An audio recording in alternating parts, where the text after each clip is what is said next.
So welcome to today's virtual session, the National Trust for Historic Preservation Grant Funding.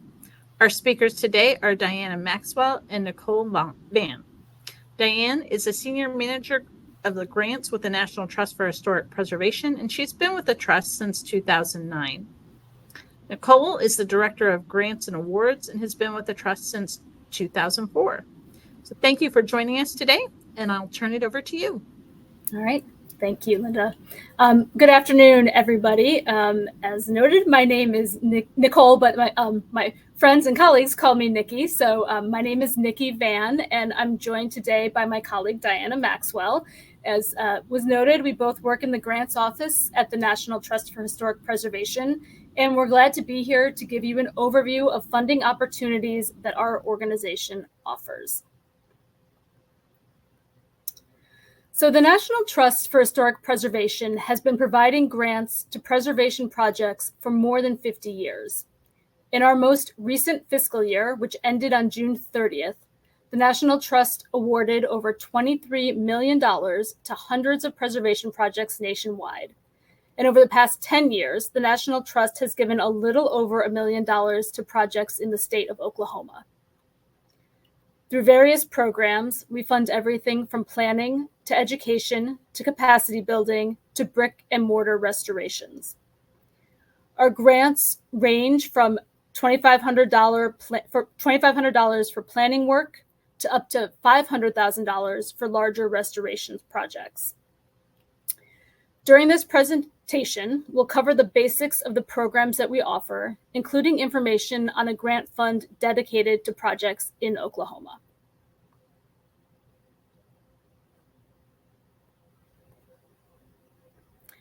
So the first program that we'll discuss is our National Trust Preservation Fund program, which funds preservation-focused planning and education projects. The National Trust Preservation Funds are a series of endowed funds that are for the most part geographically restricted. One of those endowed funds, the Ruth and Allen Mayo Fund, is dedicated to the state of Oklahoma. This fund was created in 1986 through a challenge grant from the Kerr Foundation and was later renamed for Ruth and Allen Mayo in recognition of their support for preservation in the state. The fund generates approximately $9,000 a year for re-granting, but due to lower demand in the past few years, the fund currently has a little over $20,000 available for grants. And with our grants ranging from about $2,500 to $5,000 each, that's somewhere around maybe 4 to 6 grants available in this coming fiscal year for re-granting to Oklahoma. As you'll see on the slide, these, like I said, they range from $2,500 to $5,000, and we have 3 standing deadlines for this program: February 1st, June 1st, and October 1st. So while we just missed that June 1st deadline, you don't have all that long to wait till October 1st if you are interested in applying in this fiscal year. So this slide has just a few more details about the preservation funds. As you'll see, they are open to nonprofit organizations and public or governmental agencies. They are not open. These funds, the Preservation Fund program, is not open to for-profit businesses or private property owners. The funds currently require a dollar-for-dollar match, but that match can either be a cash match or it can be an in-kind match. So donated services, donated goods can count toward the matching fund requirement. Our grant is paid fully upfront. So we, while we require a match, we don't hold the funding currently. We currently don't hold the funding. We give it to you upfront, and then you have a year to raise the matching funds for the program. And you have a year to both raise that match and to complete the project that is funded. And at the end of that year, we require a pretty streamlined final report and a brief accounting for the funds that were awarded. We've peppered this presentation with a few examples of recent projects that we funded in Oklahoma. And the picture here represents a $2,500 grant from the Mayo Fund for Oklahoma that was used to support the Muskogee Historic Preservation Conference in 2023. The conference, with the theme Muskogee Means More, brought together city leaders and the public to learn about historic preservation and to better understand their city's historic resources. So that's an example of some of the education work that we can fund.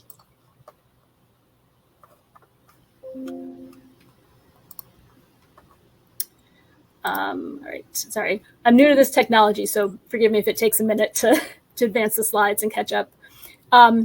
So I wanted to, for those of you who may have applied in the past, and maybe it's been a few years, I wanted to highlight some somewhat recent changes to our guidelines that I think we're still educating people about. One is that we now allow staff time as an eligible expense for our nonprofit applicants. And about 90% of our applicants are nonprofit, with the other 10% being governmental agencies or municipalities. So the impetus behind this change is that we want to support preservation organizations. And with all the changes over the past 5 years, starting with COVID and now loss of a lot of federal dollars, we want to try to make these funds as flexible as possible. So if you have staff members who are working directly on a project for which you are seeking funding, their staff time can be included as a project expense.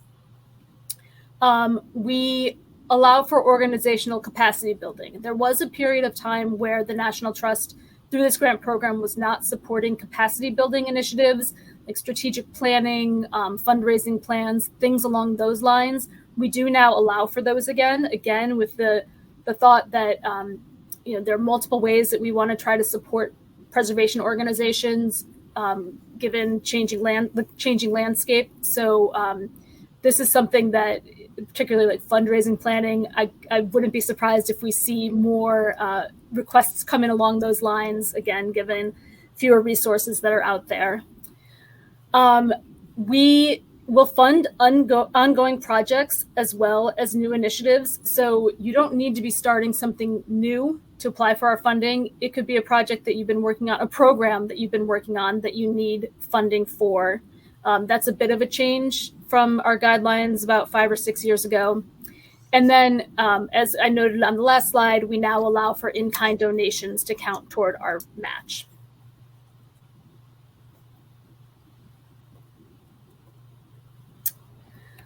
So in addition to state-specific funds, the state-specific funds I just detailed through that National Trust Preservation Fund program, the Trust also has a number of national funds that may be of interest to you.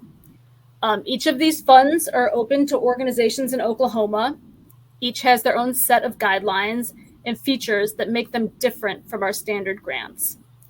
While each fund is different, some allow funding for brick and mortar and fund higher amounts than our standard preservation fund grants can support. And the last bullet here I wanted to draw attention to, because this fund, the Peter Brink Leadership Fund, can be a very valuable resource to organizations, and not that many folks know about it. So this fund supports direct mentoring and provides funds to cover travel and meeting costs associated with peer-to-peer learning. So these funds are awarded on a rolling basis, unlike a lot of our other funds that have set deadlines.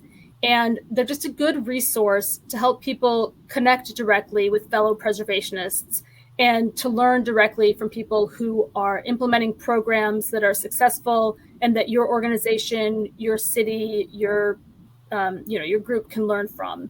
So we push those where we can, because we actually have a decent amount of funding available in that fund, and we'd love to see more people take advantage of it.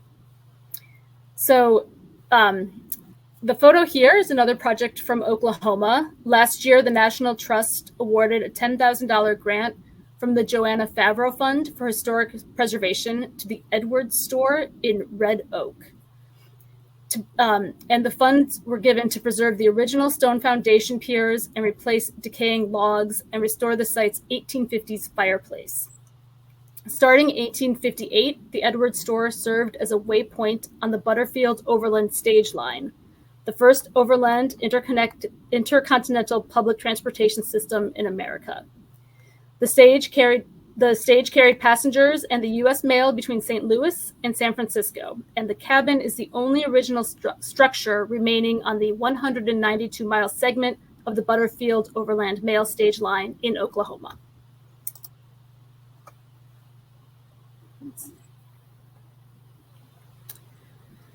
So that's a very quick overview of our grant programs that I'm going to talk about, the Preservation Fund program, related programs. You can find a lot more detail on our website about all of those programs, but we thought it would be useful to give you an idea of what we look at when we're selecting grantees. And these are pretty universal amongst all of our programs. So some of the things, such as the organization's capacity to complete the project, the feasibility of the timeline and budget, the likelihood of success, they're pretty common criteria, not just for our funding, but for any funder's funding. In addition, we consider the historic resource itself, the community and the history of that resource, that location. We look at the site's significance, not only its historic significance to the community, but also its current significance to the community. We look at its ability to tell stories that resonate with people and the degree to which that story helps advance the goal of telling the full history of the United States. We're also interested in the degree to which a project fits into our current priorities. So currently, the National Trust has what we call the National Impact Agenda, which is a programmatic focus that lays out 7 goals for the preservation community to create a more inclusive, collaborative, and modern movement that tackles today's challenges. So while we don't, most projects, most preservationists will see how their programs, their sites fit into one of the National Impact Agenda's programmatic goals. And while it's not a requirement that a site or project fit one of those goals, it's additive for us. So it can give your project a leg up if it fits one of our priorities.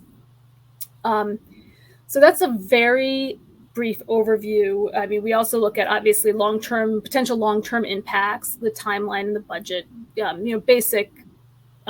basic things that any funder would look at.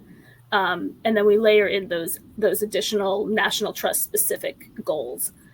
So that, again, a very brief overview of our funding program, and we will get into more of the weeds in the Q&A section, but I wanted to now hand the presentation over to Diana, who's going to discuss some of our special funding programs. Sure, thanks, Izzy. Yeah, and the nice thing about these special programs is that this gets into some of our bigger dollar funding. So if you have a project that fits into one of these categories, you can get a little bit more done maybe with the grant funds than you might be able to with $2,500. The first is the African American Cultural Heritage Action Fund. And this is one of the National Trust's major initiatives. It's a preservation campaign to preserve and protect places that have been overlooked in American history and represent centuries of African American activism, achievement, and resilience. Since launching it in 2017, the National Trust has invested more than $40 million for African American history, supporting the preservation of 354 places to date across the country. It's a highly competitive program.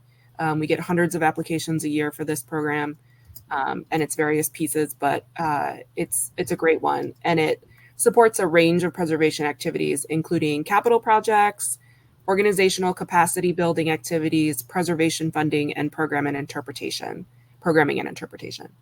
And within the overall fund, in the overall program, there are specific initiatives to fund Black churches, historically Black colleges and universities, modernist sites designed by Black architects, and projects that engage descendant communities.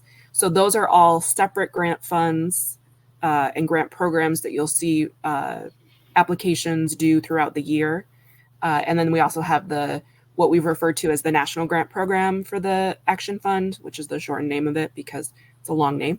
Mm-hmm. And we have more information and the guidelines for all of those programs on our website. And then the photo you see here is the Threet Filling Station in Luther, Oklahoma. And in 2021, they received a $100,000 grant from the African American Cultural Heritage Action Fund to support the restoration of the Threet filling station. And this is the only known Black-owned and operated gas station along Route 66 during the Jim Crow era. The station is still owned by the family, and I think we have some representatives in the session today. And efforts are underway to convert the property into a Route 66 visitors welcome and interpretive center. So the image here is from a National Trust sponsored Hope Crew project, which stands for Hands-on Preservation Experience. And it brings together preservation experts with those that are new to the preservation trades for hands-on skills training. And here they worked on restoring that exterior masonry that you can see in the background, which they all had a great time with because it's such a unique kind of stone. So next we have the National Fund for Sacred Places. And this program was established in 2016 to provide technical and financial support for active religious congregations by building the capacity and increasing the stability of these critical yet disappearing historic community centers. It's a collaboration between Partners for Sacred Places out of Philadelphia and the National Trust for Historic Preservation. And the National Fund is supported by funding from the Indiana-based Lilly Endowment. Since 2016, the National Fund has awarded or pledged over $26 million to 138 congregations in 42 states, the District of Columbia, and Puerto Rico. Grants range from $50,000 to $500,000 and require that the congregation raise matching funds to that dollar amount.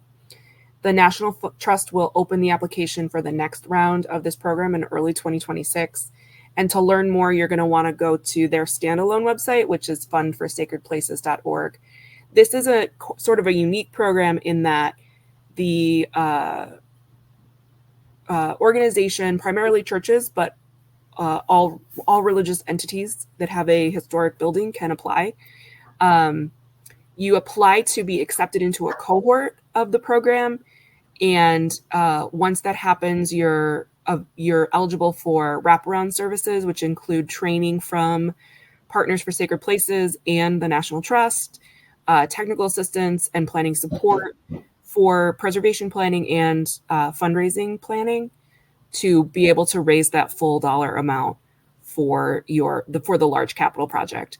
One thing that I'll mention here that's kind of important is that there are strict rules about the match and what can be counted. So it's good to check out that website if you have maybe a program coming up or a project coming up that could fit this, just to be sure that you're not raising money too early before it can count as the match.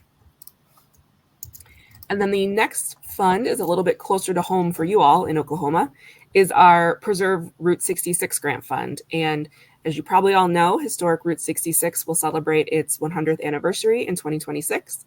And leading up to this milestone, the National Trust has been supporting businesses and communities along the route to help preserve their history and tell their stories. We also have a great colleague who lives in Tulsa who is out there doing all kinds of great work on Route 66 and meeting lots and lots of people. His name's Reese. Maybe you know him.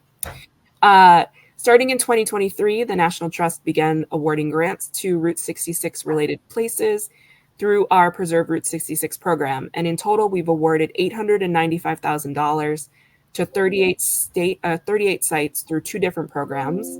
In Oklahoma alone, we've awarded $109,000 to 7 sites from those funds. So we essentially split the Preserve Route 66 money into 2 categories. And one side is open to nonprofit organizations, public agencies, or tribal governments. It is limited, but it's not really limited. I mean, it is, but it's open to preservation planning, education, marketing, or physical preservation work. The grants are from $2,500 to $10,000, and they do require a match. And the National Trust has a special interest in illuminating the narratives of communities whose places and stories have been historically underrepresented along the corridor. So this can include communities and neighborhoods along the Route 66 corridor associated with people of color, including but not limited to, Indigenous peoples, Latinx, Black Americans, and others, women, immigrants, LGBTQIA communities, veterans, and economically distressed communities. And the photo here is one of our grantees from last year's round, which received a $10,000 grant from the fund. Filmmaker John Paget, I hope I said his name right, will update his classic film Route 66, An American Odyssey. And the film will include new interviews and insights on the route, and it'll screen at 10 locations along the Oklahoma section of Route 66. So that is sort of the first half of Route 66 funding. The second half, which would go to nonprofits, the second half is our Route 66 Legacy Business Grant Fund. And this is for small businesses that are on or connected to the Route 66 corridor. So this is designed to help business owners advance projects in 3 categories: in capital improvements, planning, marketing, and outreach. So these are very similar to the nonprofit round, but specifically for legacy businesses. The grants are from $5,000 to $10,000, and there isn't a match required for these. And we will have another round of both of these programs opening up around the end of this month or very beginning of next month, in the hopes that we can have one more round before the centennial really kicks off next year, so folks can have everything kind of as ready to go as possible before everyone pours in to celebrate Route 66. So that is a really brief overview of our grant program. We threw a lot of information at you in 20 minutes. So we are happy to answer questions, and we're always happy to answer questions via email too. That's the easiest way to reach us. There's the 2 of us on our team, and we have 3 other great folks on our team who answer emails and phone calls. Lynda put the grants website in there, which is great, savingplaces.org/grants. And then our website, or our email, which you can also see from that website, is grants@savingplaces.org. So like, if you have any questions that, especially if they relate to your specific project, we're happy to answer them via email. But we've also got plenty of time now to answer questions that you may have.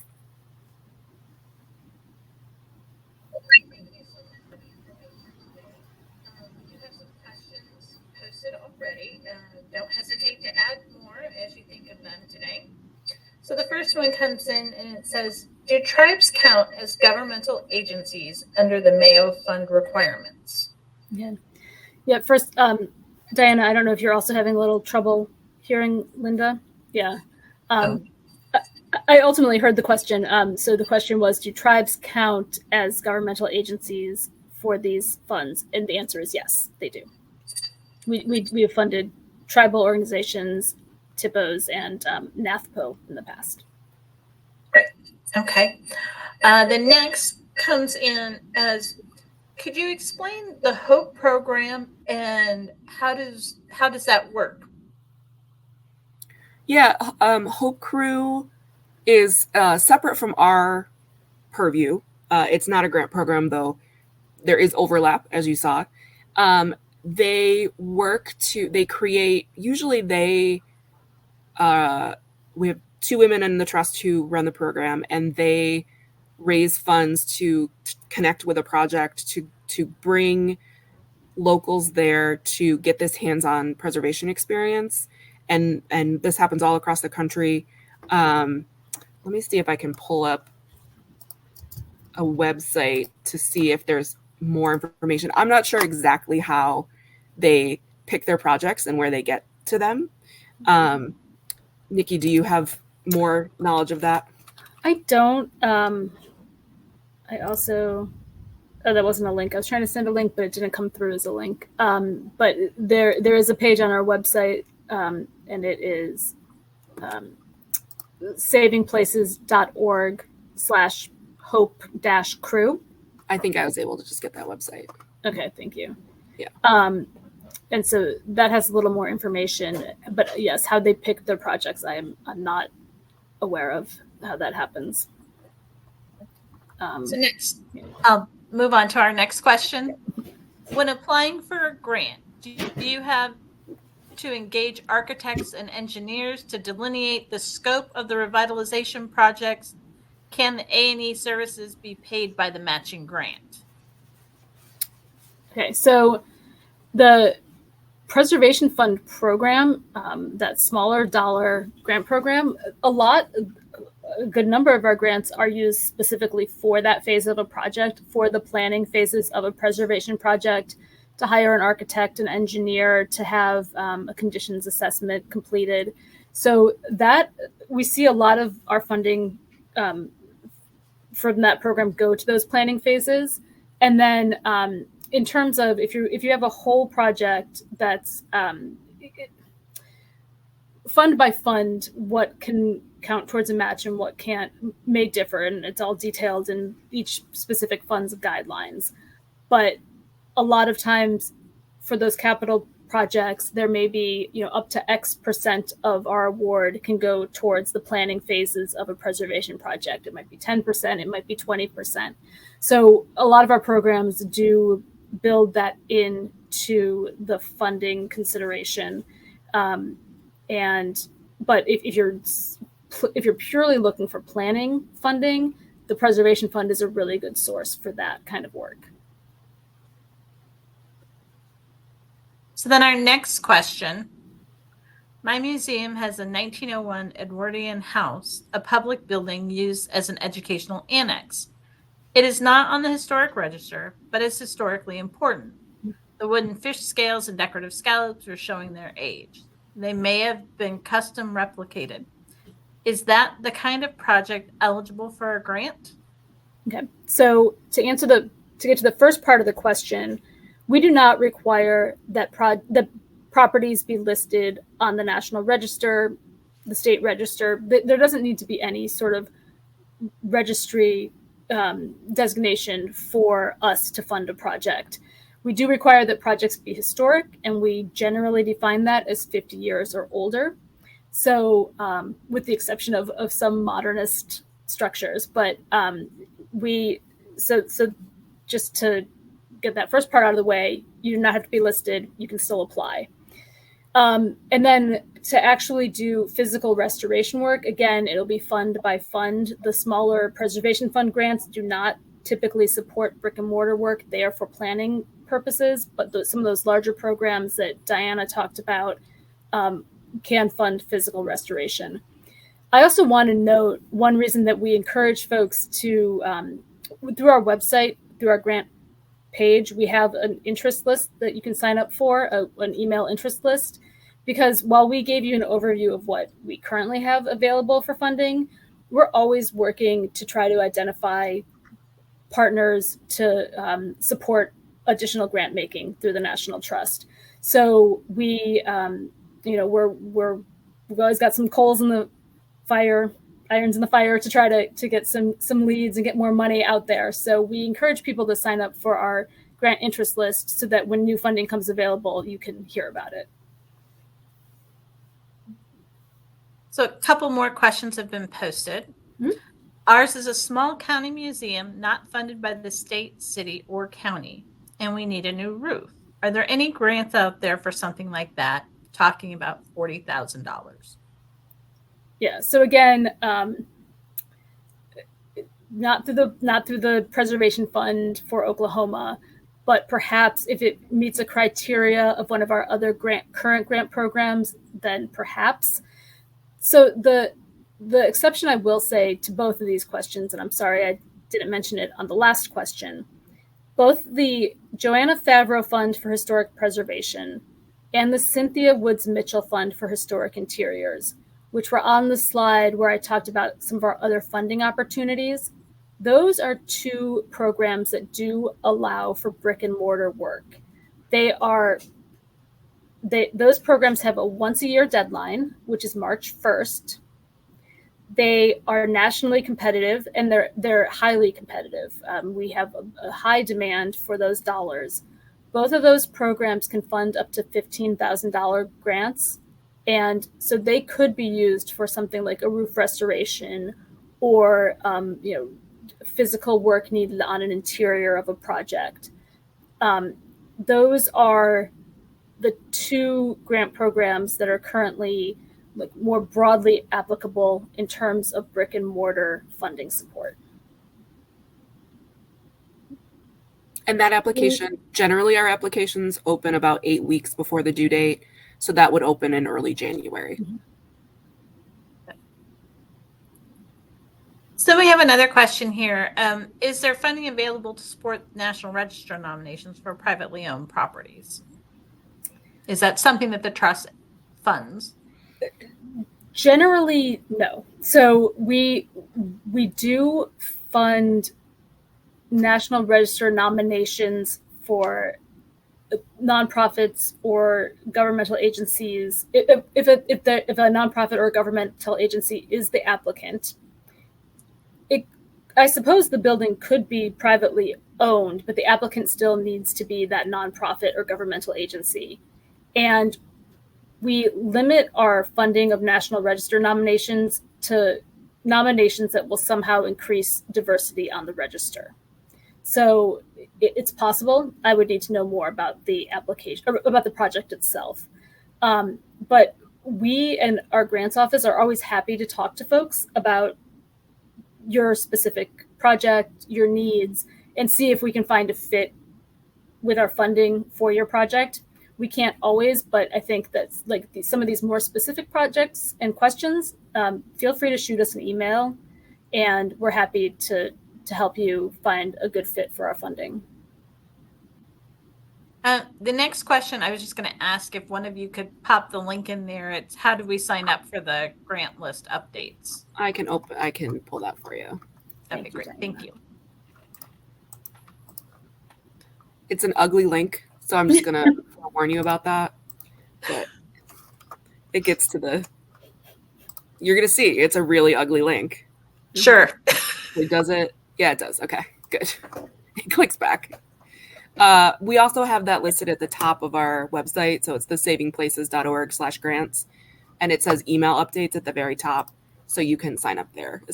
That gets you to the same page. Yeah. And we try to be judicious in our use of that email list. So we try to limit it to new announcements, reminders of upcoming deadlines. We're not going to send you a ton of emails through that interest list.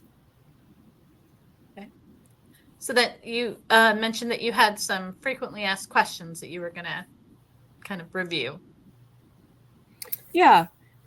I think, Nikki, one that came to me while you were chatting was people often ask if they can apply for multiple grants for their project from the trust. Mm-hmm. And I think that the short answer is yes. The longer answer is no. Do you want to talk about that, or I can talk about that? You can talk about it. Okay. Yeah, I think you opened that can of worms. So I did open that can of worms. Yeah. So grantees are allowed to have up to 3 grants within a 2-year period. Your grants, if you're applying for another grant, your first grant should be in good standing, meaning that you've submitted all your paperwork on time, and you're where you need to be with the grant. We can't fund the same phase of a project twice or more than twice. So this is a good idea to sort of think about your project before you apply. And if it is a larger project that can be phased, this is a good way to do it. I mean, I think from just a financial standpoint, it's often good to phase projects, but we can fund different phases of the same project. So if you're looking at a restoration of a building, you could apply for phase 1 that might be, doing a feasibility study of restoring the building. And then phase 2 could be architectural plans. And then phase 3 could be, the roof. And that would all be sort of leading to the same ultimate goal of the restoration of the building, but it would be split up into discrete projects so that we aren't funding the same thing twice. And you can't, along with that, you can't match, for the programs that have a required match, you can't match national trust funds with other national trust funds. Yeah, so we'll often see folks apply for, let's say they may apply for the planning phase of a project through our preservation fund program, and they'll receive that funding, they'll complete the planning project, and then maybe they'll apply for an action fund grant for the physical restoration, using that plan that they got from their earlier grant to guide the restoration work.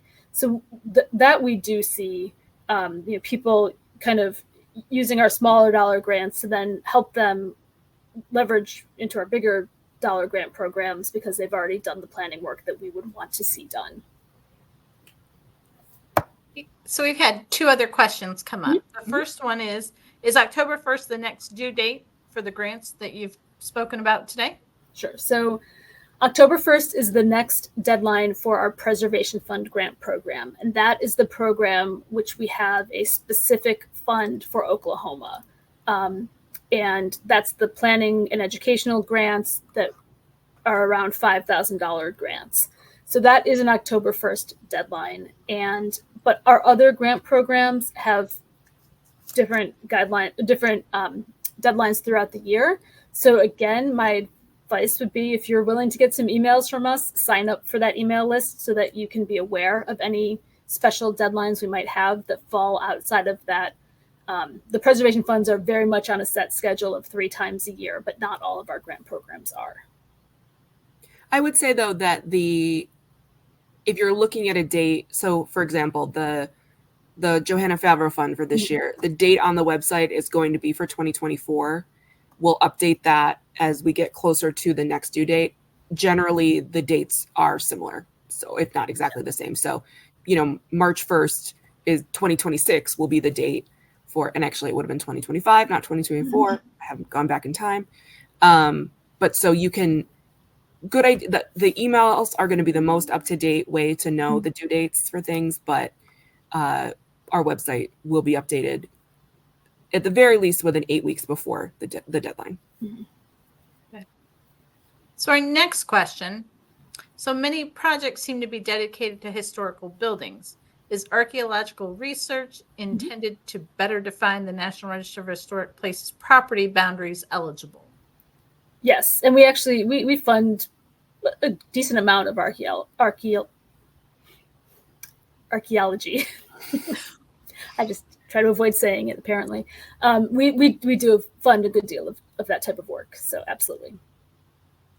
Yeah, the focus is on the built environment, which includes archaeology.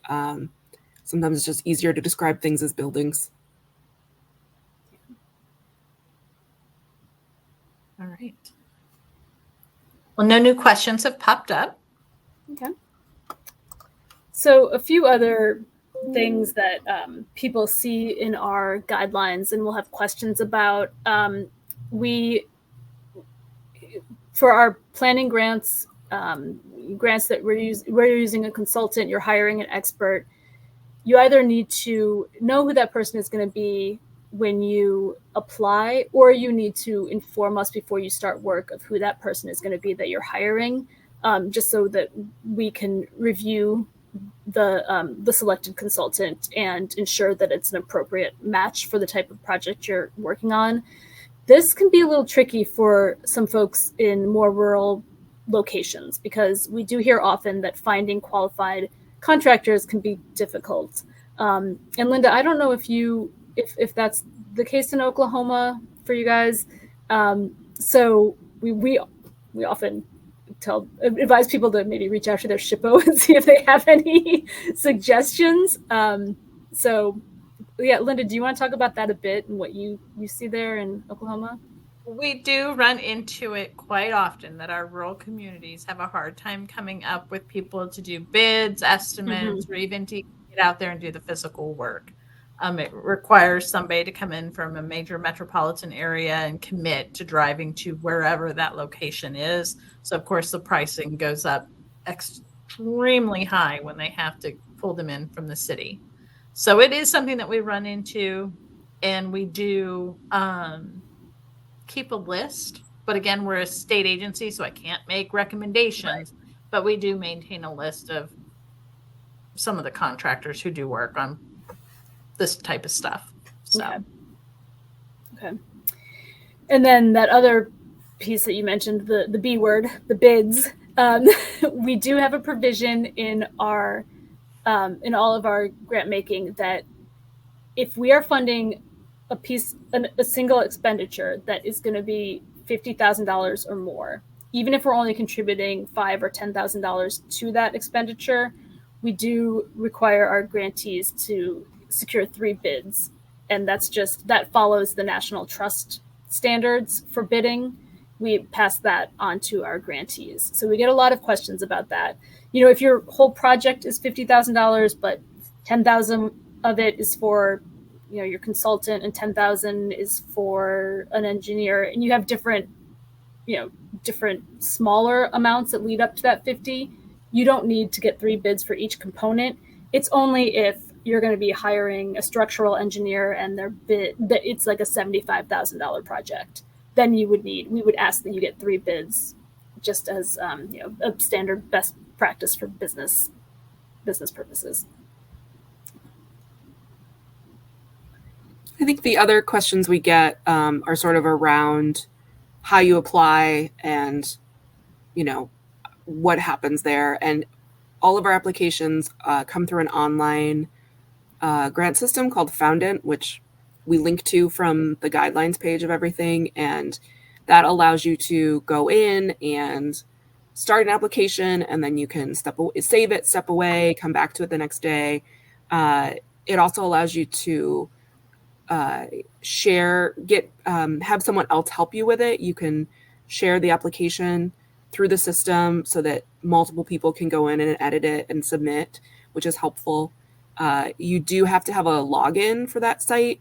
And if you have ever applied for a trust grant before, your organization may have one, and you can email us and we can help you confirm that, or attach a new email to it, or whatever we need to do, or tell you, no, you don't have an application, or an organization doesn't have an account, go ahead and set it up.